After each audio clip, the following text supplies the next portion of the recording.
Welcome, listeners, but take heed. We will say whatever we need to share our knowledge, thoughts, and joy, and even things that do annoy. So join us now, but be aware. We have a tendency to swear. We'll dial it back a little bit. But frankly, we don't give a shit. Welcome to Just Keep Rolling, a Harry Potter book movie compare and contrast podcast. I'm Katie, and the dancing cream-filled donut next to me is Ellen. Dancing cream. Young and sweet, only 1,700 calories. Because we ate a lot of donuts. We did eat a lot of fucking donuts. This donut place near me, it's called Brunuts. And they actually make donuts with beer. Yes. And serve them with beer as well. But they had a Harry Potter weekend this weekend. So we went and got Sorting Hat donuts. Yes. It was up on our Instagram if you want to go find it. But, like, these donuts were as big as our head. They're fucking huge. They're giant-ass donuts. They actually sorted us incorrectly because I'm a Gryffindor and ended up with a Ravenclaw. And I am a Slytherin and ended up with a Hufflepuff. Though they did get our like, secondary houses. Yeah, kind of correct. ish. Yeah. So to speak. But, yeah, it was a lot of donut, and we've been recording. It was so much sugar. It was so much sugar, so this has kind of been like a sugar high for us. Yeah. And we apologize now. We're going to try and keep it together for this episode, though. We're probably not gonna. We're going to try, so let's just keep rolling. The magic of editing. In our last episode, we compared Chapter 12 of Sorcerer's Stone, The Mirror of Erised, with the corresponding film scenes. We saw Christmas at Hogwarts in all its festive glory, bringing us ghostly carolers, giant trees decorated with baubles and awesomeness, Weasley sweaters, and what can only be described as an incredibly inappropriate gift for an 11-year-old with a hero complex and impulse control issues in the form of an invisibility cloak. Hermione encourages rule-breaking, which leads Harry and Ron to wonder if she is a pod person. Malfoy is a douchebag, which leads Harry and Ron to wish he was a pod person. Snape gets in Quirrell's face, but unlike us, Quirrell doesn't seem to enjoy being pushed up against a wall by Alan Rickman. And the Mirror of Erised threatens to drown Harry in memories he wished he had, but Dumbledore pulls him back, reminding him that it is better to live in what it is rather than what was or could have been. Also, apparently Dumbledore has poor circulation. Yeah, get the man some socks. Stop buying him books. During episode 12, oh my god, Professor Dumbledore! Our Potter pondering was, what would you see in the Mirror of Erised? Oliver Wood. So wait, just let me get this clear. You like Oliver Wood? Who? Oh, Oliver Wood. That's what I said. Yeah, let's just keep on rolling. This was a deeper Potter pondering than our usual questions, and we are truly, genuinely touched with the number of people that opened up and shared their deepest desires with us. We did have some people share humorous reflections, such as their desire for lots of food. Right? There was a large number of people who desired some form of a spicy chip. Now, this might just be that I'm hungry right now and my stomach's talking, but I'm not entirely sure I can blame them there. I can, but I mean, I don't like spicy food. Lame sauce. Sorry, I'm not an adventurous Gryffindor eater. You're forgiven. Yay. There was also a delightful number of people that said they would see themselves essentially buried in puppies. Again, I wouldn't be a fan of that, but that's because it would kill me. Oh, so maybe that means that my deepest desire would be healthy lungs. You know, healthy lungs and Oliver Wood. A puppy pile with Oliver Wood. Homer Simpson drooled. Oliver Wood. Ah. Do you need a minute? No, I'm good. Our collective response, though, was that we, Ellen and I, would see ourselves holding press passes at LeakyCon in Orlando, because that means our keeper family is continuing to grow, and that this isn't just all one big crazy-ass fever dream. Right? But, funny responses aside, this Potter pondering reminded us just how deep our desires can be.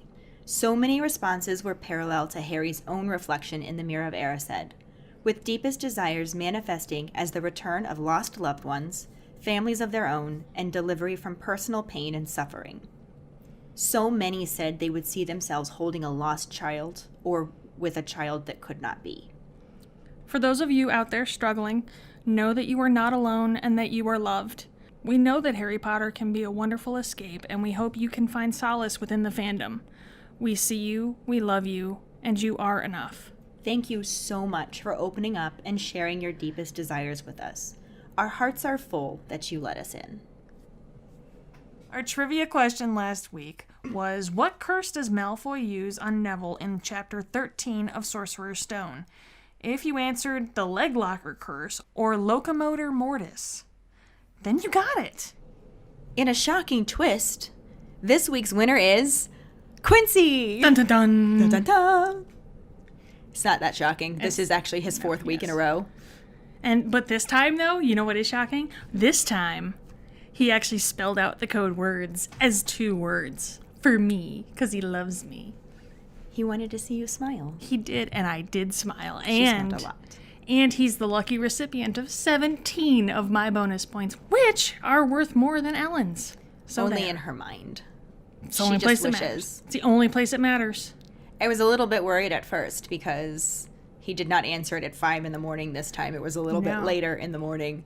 But he was still the first one to get there. Come on, y'all, guys. He even gave you a head start. He did. Guys. He overslept. So he thought someone was going to get there before him, but nobody did. So the streak continues. Yep. Next week, is Quincy going to get 5 in a row? Or is somebody going to sweep in and take it from him? Well, let's just keep rolling into Chapter 13, Nicolas Flamel and the corresponding film scenes. Chapter 13, Nicolas Flamel. Harry's talk with Dumbledore convinces him not to go looking for the Mirror of Erised. He puts the cloak in his trunk for the rest of the Christmas holidays and tries to forget what he saw in the mirror. Instead, he starts having nightmares about his parents disappearing in a flash of green light and a high, laughing voice. Harry tells Ron about the dreams, and Ron points out that Dumbledore was right, and the mirror can drive you mad.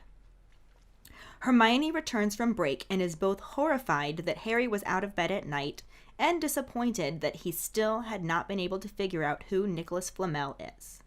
They are near giving up on the idea of finding Nicolas Flamel in a library book, even though Harry is sure he read the name somewhere. The term starts back up, and they spend every minute they can between classes skimming books. Harry does not have as much time as Ron and Hermione because Wood has them working really hard during Quidditch practices. If the Gryffindor team beat Hufflepuff, it would put them ahead of Slytherin for the first time in 7 years. He also has fewer nightmares when practice has him completely worn out.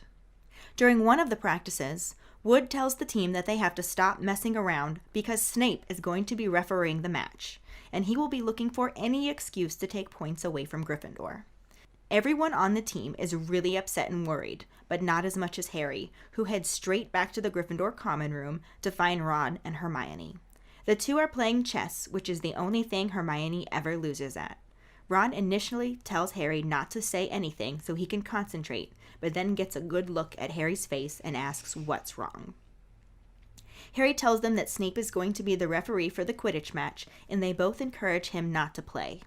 Harry says that he has to, or they will have to forfeit. Their conversation is interrupted by Neville falling into the common room. His legs had been stuck together by the leg locker curse. Everyone starts laughing, except Hermione, who immediately performs the counter curse. Neville explains that Malfoy put the curse on him, and Hermione tries to convince him to report him, but Neville says he doesn't want any more trouble. Ron says he's got to stand up to him, and Neville says there's no need to tell him he isn't brave enough to be in Gryffindor. Malfoy already told him that. Harry feels in the pocket of his robes and finds the last of the chocolate frogs Hermione had given him for Christmas. He gives the frog to Neville and tells him that he's worth 12 of Malfoy. The Sorting Hat chose him for Gryffindor. Neville thanks him, unwraps the frog, and offers the card to him. He then heads to bed, and Harry looks down at the chocolate frog card, finding Dumbledore again. He starts to say that he was the first card he ever got, but cuts himself off because he found Nicolas Flamel on the back of the card. He reads to Ron and Hermione that Dumbledore is known for his work on alchemy with his partner Nicolas Flamel. Hermione jumps up and runs up to the girls' dormitories. She returns with a large book and flicks through the pages until she finds a section that explains that Nicolas Flamel is the only known maker of the Sorcerer's Stone, a stone that will turn any metal into pure gold and produces the elixir of life, which will make the drinker immortal. Hermione says that Fluffy must be guarding the Sorcerer's Stone, and Harry agrees, saying it's no wonder Snape is trying to steal it. Anyone would want it. The next morning, the trio is in Defense Against the Dark Arts, still discussing what they would do if they had a Sorcerer's Stone. Ron says he'd buy a Quidditch team, and Harry remembers his own upcoming match with Snape as a referee. He says he's going to play because he doesn't want the Slytherins to think he's just too scared to face Snape, and winning will really wipe the smiles off their faces. Despite saying this, Harry is very nervous. He noticed that Snape seems to pop up everywhere he goes, and that he is being extra horrible to him in potions class. Harry wonders if Snape has figured out that they know he's after the Sorcerer's Stone, but he doesn't see how he could. Though sometimes it seems like Snape can read minds. The next afternoon, just before the match, Ron and Hermione wish Harry luck, and he can tell that they are worrying they will never see him again. They had been practicing the leg locker curse with the intention of jinxing Snape if he tries to hurt Harry. In the locker room, Wood takes Harry aside and gives him an extra pep talk, encouraging him to catch the snitch quickly and finish the game before Snape can favor Hufflepuff too much. Fred looks out the door and sees that the whole school is out there, even Dumbledore. Harry is relieved because he knows that Snape will not be able to hurt him with Dumbledore watching. The match starts and Malfoy, Crabbe, and Goyle are sitting behind Ron, Hermione, and Neville. Malfoy starts making fun of Harry, asking for bets on how long he will stay on his broom this time. As the game continues, Snape awards Hufflepuff a penalty shot for basically nothing, and Malfoy continues up his commentary mocking the Gryffindor team. When he tells Neville that he should be on the team because he has no brains, Neville tries to stand up for himself. Ron and Hermione are trying to focus on the game, but Malfoy keeps needling the subject and calls the Weasleys poor a couple too many times. Harry dives towards the ground and Malfoy tells Ron that he's in luck. Harry must have spotted some money. Ron snaps, attacking Malfoy, and Neville joins in to help. Hermione is completely oblivious to all of this, watching Harry as he flies past Snape and pulls out of his dive holding the snitch. No one could remember the snitch ever being caught so quickly, the game barely lasting 5 minutes. Harry is so proud of himself and feels even better when Dumbledore congratulates him. Snape seems pretty angry. After leaving the locker room, Harry is happily on his way to return his broom to the broom shed, but is distracted when he sees Snape sneaking down to the Forbidden Forest. He hops back on his broom and follows him, finding Snape and Quirrell having an argument about the Sorcerer's Stone. Snape wants to know if Quirrell has figured out how to get past the three-headed dog yet, and tells him that he doesn't want him as his enemy.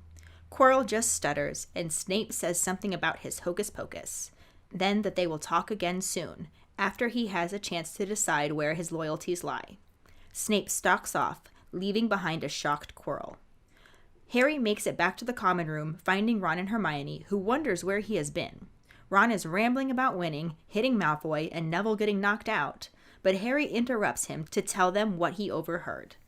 The trio concludes that Snape is trying to force Quirrell to help him get the Sorcerer's Stone. Figuring that the stone is only safe if Quirrell stands up to Snape, they worry that it won't be long at all before Quirrell caves. In the movie, Harry is walking across the courtyard in the snow with his snowy owl on his arm. She takes off flying and the camera follows her into the sky and then transitions into a springtime scene of the castle. It then cuts to Harry and Ron sitting at a table in the library when Hermione walks up with a giant book that she had checked out of the library weeks ago for a bit of light reading, telling them that she had them looking in the wrong spot. She drops the book down on the table with a loud thud and opens to a section, finding the name Nicolas Flamel. She reads that Nicolas Flamel is the only known maker of the Sorcerer's Stone, to the general confusion of Harry and Ron, and goes on to read the explanation. The Sorcerer's Stone can turn any metal into pure gold and produce the elixir of life, making the drinker immortal. Hermione declares the Sorcerer's Stone to be what Fluffy is guarding underneath the trap door. I was a little worried you weren't going to make it through your summary. The one paragraph. Brutal. That was tough. There wasn't a lot to the movie scene since they decided to leave out the entire Hufflepuff Gryffindor Quidditch match, where Snape is the referee. Harry is completely nervous about this match because of Snape, and when he first finds out, he immediately goes to Ron and Hermione and they encourage him not to play. Yeah, Hermione tells him to pretend to break his leg, and Ron says, "No, really break your leg." And this is also when the book mentions that Ron and Hermione are playing chess, and it's the only thing that Hermione ever loses at, which they think is good for her. I know, I love that. There's also a little comment in passing that is actually some awesome foreshadowing when Harry thinks that sometimes it seems like Snape can read minds. Oh, yeah. We will talk about that more in a future episode. Like a much future episode when we get to the 5th book. Yeah. In a couple years. But Harry does experience some relief when he realizes that Dumbledore is attending the match, and he figures that Snape can't do anything with Dumbledore watching. Which is interesting. I mean, because in the previous match, and the only match that we see, the movie had Dumbledore present, and Harry's broom was still cursed, so obviously he doesn't do that much. Yeah, I don't think the book ever specifically said that Dumbledore was not present at the first match. But since this chapter makes it a point to say that Harry was safe with Dumbledore watching, I'm going to nitpick at the fact that the movie had Dumbledore watching the Gryffindor-Slytherin match. Yeah, I suppose since the movie cuts all of this out, it's pretty much a moot point anyway. Hence why I was calling it nitpicking, just ranting a little bit. This is also where, after the match, Harry's putting away his broom and sees Snape sneaking off to the forest, and he hops back on his broom to follow him, overhearing parts of the conversation with Quirrell about the Sorcerer's Stone. They did they sort of showed us a version of this where we talked about it in the previous episode.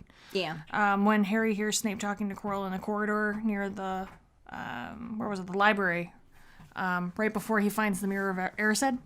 Yeah, it basically gets the same point across, though it is significantly more streamlined. Mm-hmm. This change just sort of changed the order of things, and also meant that they had Filch interrupting the conversation between Quirrell and Snape that we mentioned previously. The book had this conversation out in the forest so that it was truly private, and the only person who knew about it was Harry. No Filchus interruptus. Filchus interruptus? That sounds like an intestinal problem. I'm not entirely sure that Filch isn't an intestinal problem. But leaving out the Quidditch match also means we didn't get to see Ron give Nazi von Douchebag II a black eye, or see Neville try to take Crabbe and Goyle single-handedly. Yeah, poor Neville. They cut so much from this chapter, but honestly, the thing that they left out that bugs me the most is the friggin' scene that they actually filmed that was pure gold. And then they just deleted it. I know! WTF, WB! Not only did it give a way clearer explanation to how they discovered Nicolas Flamel, it also stayed fairly true to the book. There were only a few differences. And this is probably one of the longest deleted scenes that's from the movie. So we're going to summarize this. Katie will read that for you, and then we'll discuss it. So the scene opens on Hedwig flying into the Great Hall, where Harry and Hermione are studying and Ron is going through his chocolate frog cards. Hermione admonishes Ron for not studying and quizzes him when he says he doesn't need to. When he can't answer the question, he tells Hermione he'll just cheat off her if it comes up in the finals. But she says no, and that McGonagall says they're going to be given special anti-cheating quills. Ron is insulted at the lack of trust and irritated that he got yet another Dumbledore card. Neville comes hopping into the Great Hall. Harry and Ron realize that he has been hit with the Leglocker curse, most likely cast by Malfoy. Seamus offers to do the counter curse, but Neville would rather not catch fire as well. Seamus is indignant and points out to everyone that his eyebrows have already grown back, but when he turns to leave the Great Hall, the large bald patch on the back of his head is clearly visible. At this moment, Harry finds a mention of Nicolas Flamel on the back of the Dumbledore card Ron had just thrown at him. As Ron reads aloud from the back of the card describing Dumbledore's life, Hermione is suddenly reminded of something and gathers her books up, making a beeline for the door, telling Ron and Harry to follow her. The three take off and Neville is left behind, still in the leglocker curse, and falls to the ground while his fellow students laugh. I freaking love this deleted scene. It's fucking hilarious, man. They probably cut it because Hermione's hair actually looks halfway decently frizzy for once. Yeah, and they can't have that. Heaven forbid. Right. But honestly, I don't understand why they cut it. Because the transition that did make it into the final film makes no damn sense whatsoever. Hermione just all of a sudden knows she has them looking in the wrong place. But this is basically what happened in the book, this deleted scene, except they were in the Gryffindor common room in the book. And then Neville manages to bunny hop in, and Hermione immediately performs the counter curse. Yeah, not like in the deleted scene where the trio of dicks just leave poor Neville there hopping around with his legs locked. Plus, Harry gives Neville the chocolate frog to cheer him up. They didn't just like, oh yeah, Neville that sucks for you, man. Like... Yeah. But Neville eats the frog and thanks him and then offers the card to Harry because he's like, you collect them, right? Mm-hmm. But I honestly don't mind that they had Ron get the card. Yeah, right. His indignation over the lack of trust for exams and then getting another Dumbledore card is amazing. Like, oh my god, Dumbledore card! Oh my god, Dumbledore card! Damn it. We've been stuck on that one today. We have. Moving on, though. But Harry finding Nicolas Flamel's name on the card and linking it to alchemy is what tips Hermione off for which book to look in. And now we're actually in the movie where the scene picks up. It was just a long deleted scene. Yeah, it took a lot out of it. But but you know when it picks up though, did you notice when they're in the library and Emma throws the book on the table, she like smashes Dan's hand? Like, he has to jump kind of back a little bit. I did not notice that until you pointed it out to me, because I was too busy wondering where the fuck the rest of the chapter was. Okay, maybe that was the only one that saw that then. No, thankfully, the movie did make the joke about Hermione and her bit of light reading. This is light. I love Ron. His little sarcastic comments were great. Right. Book and movie. Right. It doesn't matter. I mean, like, oftentimes they were different. Mm-hmm. And I think the movie may have made him a little bit better at times. Sometimes, yes. Unfortunately, when they would take away from him. Yeah. That obviously took away from him. Yeah. The movie did omit the mention of Nicolas Flamel's wife, Perenelle. Mm-hmm. And we also then lost the comment about him being 665 and not exactly recent. Yeah. Which I always found amusing. I always forget that line and I love it. But I wonder, though, if he ever actually made it to 666. And if wizards consider that number to be a bad thing. Because that seems like a weird number to use. Right. We will touch on that a little bit more later when we discuss the last chapter. But that is a really good question about that number. Because that tends to have more of a religious... Yeah. connotation and religion and wizardry, like witchcraft, that's often at odds. So I wonder how... But sometimes but a lot of times one comes from the other. Right. You know what I mean? So I wonder how they feel about that number. That'd be interesting. We might have to make that a Potter Pondering. Right. Regardless, we'll end up talking more about that and later on. But... Jinx, you owe me a Coke. You owe me a butterbeer. Talk? Oh yeah, I don't do the no talking thing. Okay. I can't stick to that ever. You gotta take over reading the rest of this. Yeah, I'm good. Today's my day off. What are you talking about? Let's just keep rolling. Me and my 2 paragraphs. But yeah, despite how much was actually cut out from this chapter, the two did come to the same conclusion, that Fluffy must be guarding the Sorcerer's Stone. Mm-hmm. Though I would say the book took it a step further and also specifically had the trio concluding that Snape is after the stone and that it's safe as long as Quirrell stands up to him. Oh, how wrong they were. Spoilers! Okay, just keep rolling. We also saved this part of the deleted scene for last, because it genuinely played no part in furthering the story, but we did want to mention how fantastically Seamus's defense about his eyebrows growing completely back while having a big-ass bald spot on the back of his head played perfectly into his whole blowing shit up bit. I know! Why did they delete this? Because it would have made too much sense. Heaven forbid. Can't have that. But this pretty much sums up our compare and contrast section of this episode. Wasn't as much to talk about since It was a paragraph of the movie, Right. but at least the deleted scene was there to give us a little bit more to touch base with. And Well, considering that basically nothing happened in the movie, we also don't have any new characters to talk about for this scene. Right. And this is, I feel the need to point out the fact that this is the first time this has happened with us. But it certainly won't be the last. Oh no, I have a feeling it's going to get worse. Yeah. I'm pretty sure there are going to be some episodes where you're just talking to yourself, Like, really. here's my sentence. Yeah. And my sentence is simply, this didn't happen. Exactly. In some cases, it's going to be, this happened instead. And we're just going to be like, why?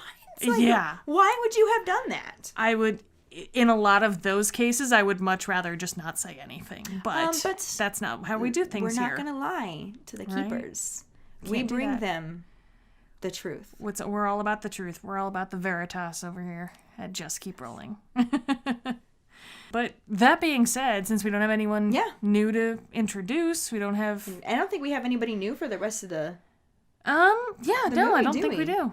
So, I think we've met all the people we are to... Well, no. We'll have Voldemort, technically. yeah. Is that a person or is that just CGI? I mean, there's a dude who played him. That's a guy's voice. I guess we'll talk He's about his he's voice. credited. Yeah, we'll talk about his voice. So, We talked about the Sorting Hat. I feel like we should really talk about Voldemort. So Anyway. we'll talk about that when that time comes. We'll get... yeah. And right now, we're just going to move right on into our Potter Pondering. I mean, with this week, we didn't have a whole lot to really talk about. We didn't have much to ponder. When they cut out 2/3 of the chapter. Right, exactly. So you want to just go ahead and stick with Nicolas Flamel and his whole Year of the Demon? Right. nearing the nearing age the age 666. 666.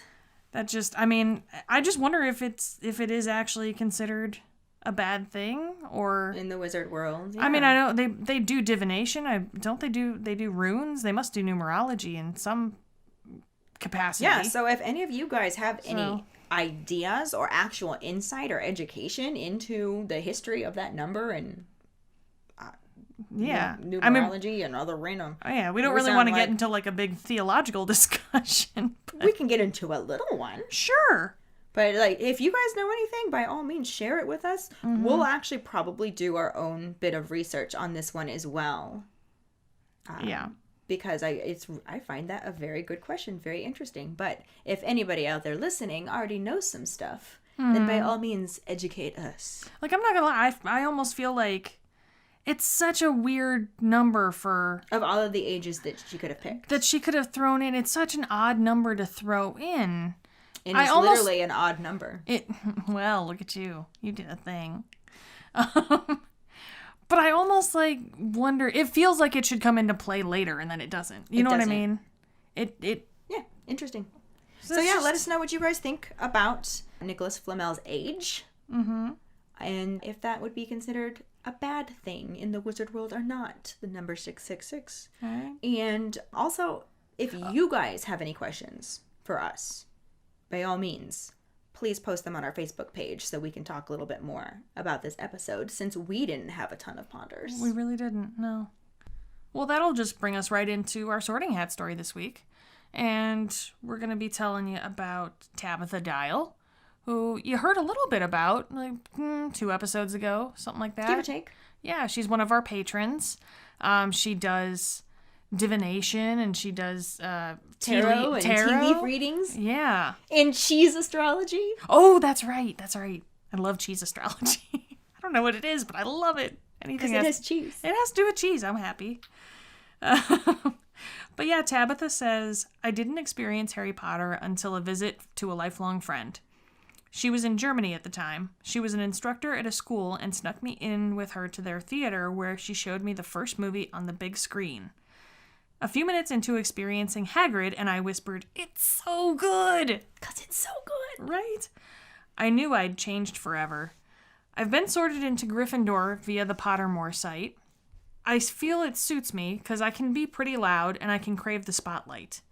My birth chart shows my North Node is in Leo, the lion. Coincidence? I think not. I love to joke and sing. That's big Leo energy. Your North Node is what you're meant to aspire to embody for your higher purpose and for everyone's benefit. I'm so glad she threw that explanation in there for us. Right. I didn't know North Node at all, and now I'm like, now oh, I okay. know. And that makes a lot of sense. Yeah. She says, the wand I most use is very simple. It's compact. It's called a palm wand, and it was made by my friend Thomas Fries here in Kentucky. The wood is pink ivory, which is said to have spiritual healing properties. That sounds awesome. Right? I use it for tea leaf readings. It's the easiest way to point to images in the cup. My Patronus is a calico cat. Another cat. She's very excited about it, too. Again, I put my fate in the hands of Pottermore. I've loved cats most of my life, and they've lived on the fringes of my home the last few years. This fandom has opened a lot of doors for me. I started reading tea about a dozen years ago. I've admired cosplay for years, and Professor Trelawney has been perfect for me. I spent my second year teaching tea reading classes, doing private readings, and sharing my book, Creative Divination, Read Tea Leaves and Develop Your Personal Code, at the Ironton Wizard Fest, Year 2. It's an impressive weekend in Ironton, Ohio, one of the many opportunities to enjoy the wizarding world.